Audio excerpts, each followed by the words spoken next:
सबसे पहले आप ये कुछ वीडियोस देखिए। The patient exhibits agitated behavior when water is presented to him. He tries to escape when his mother presents a moistened cotton ball. He even bats her hand away because of his hydrophobia. ये उन लोगों के आखिरी पल हैं जिनको rabies था। अगर किसी इंसान को एक बार रेबीज के सिम्टम्स दिखने लगते हैं तो उनके बचने के चांसेस लगभग 0 हो जाता है। डॉक्टर्स और परिवार वाले बस देखते रह जाते हैं, कुछ नहीं कर पाते। एक बार अपने परिवार में किसी को ऐसे हालात में इमेजिन करके देखो, आपकी रूह कांप उठेगी। इंडिया में हर साल 37 lakh dog bite cases record होते हैं, यानी कि हर minute 7 dog bite cases. WHO के मुताबिक दुनिया के 36% रेबीज डेथ इंडिया में होती है। प्रॉब्लम इतनी बड़ी है पर सोल्यूशन के नाम पर 2 एक्सट्रीम्स हमेशा सामने आ जाते हैं। एक कहता है सभी कुत्तों को उठाओ और मार डालो, दूसरा कहता है डॉग्स को रोड पर रहने का पूरा हक है। मेरे अकॉर्डिंग ये दोनों सोच बेवकूफी भरी है। स्ट्रे डॉग्स तो एक तरफ हैं, लेकिन इररिस्पॉन्सिबल पेट ओनर्स ने भी उत्पात मचा रखा है। सबसे कॉमन सीन है लिफ्ट में बच्चा या एल्डरली खड़ा है और कोई पेट ओनर अपने लार्ज डॉग को बिना शॉर्ट लीश, बिना मजल अंदर घुसा देता है। बोलने पर लड़ाई भी करता है। उनका कहना है कि ये कुत्ता उनके बच्चे जैसा है, वो जो करना चाहे करेगा। मेरा डॉग फ्रेंडली है, ये कहना काफी नहीं होता। लिफ्ट एक क्लोज्ड बॉक्स है, कन्फाइंड स्पेस में फ्रेंडली डॉग भी रिएक्ट कर सकते हैं। अगर किसी बच्चे को डर लग रहा है तो आप अगली बारी में भी लिफ्ट से जा सकते हैं।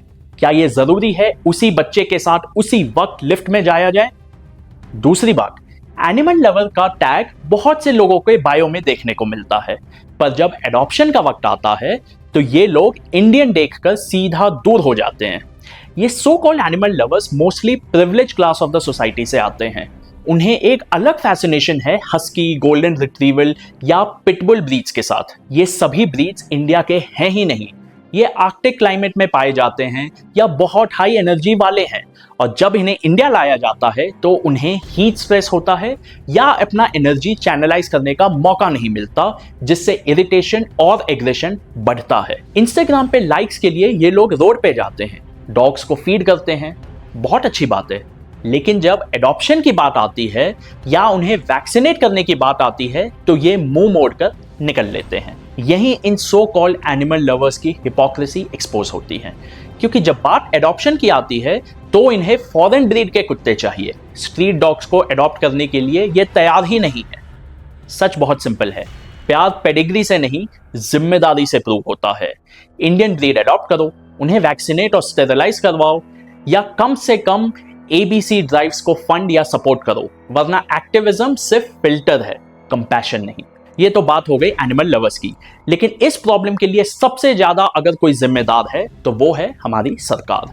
हर साल म्यूनिसिपैलिटीज को बजट में एनिमल बर्थ कंट्रोल और एंटी रेबीज के लिए पैसे एलोकेट होते हैं, पर ग्राउंड पर या तो यूटिलाइजेशन लो रहता है या फिर पैसे कट्स में अटक जाते हैं। रिजल्ट, ना ही वैक्सीन का स्टॉक होता है और ना ही वार्ड लेवल टीम्स के पास गाड़ी या केजेस। जब ऑडिट आता है तो फाइल्स में टारगेट्स अचीव लिख दिया जाता है, पर मोहल्ले में वही अनस्टेरिलाइज्ड अनवैक्सीनेटेड डॉग्स घूम रहे होते हैं। अब आते हैं इवेंचुअल सॉल्यूशन पर, जो कि सुप्रीम कोर्ट के अगस्त 24 ऑर्डर के बाद पैन इंडिया इंप्लीमेंट करना है।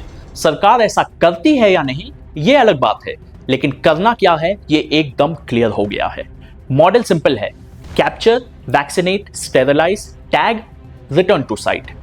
इसी से पॉपुलेशन स्टेबलाइज होगी, रेबीज का चेन ब्रेक होगा और लोकेलिटी में नोन वैक्सीनेटेड डॉग्स रहेंगे। एक्सिक्यूशन का तरीका भी क्लियर होना चाहिए, ward wise monthly targets, GPS tagged releases, third party verification and video logs, और पब्लिक डैशबोर्ड जहां हर मोहल्ले का ABC प्रोग्रेस दिखे। साथ में डेजिग्नेटेड फीडिंग जोन्स, ताकि डॉग्स प्रेडिक्टेड स्पॉट्स पर मिले और टीम्स उन्हें इजीली पिकअप या ड्रॉप कर सके। मैं एनिमल वेलफेयर या प्रोटेक्शन के खिलाफ नहीं हूं, लेकिन जो अपने आप को एनिमल लवर कहते हैं उन्हें कोशिश करना चाहिए स्ट्रीट डॉग्स को एडॉप्ट करने का, ताकि सोसाइटी में एक परफेक्ट बैलेंस बरकरार रहे। बाकी सब कुछ या तो अपीजमेंट है या फिर शॉर्ट टर्म ऑप्टिक्स।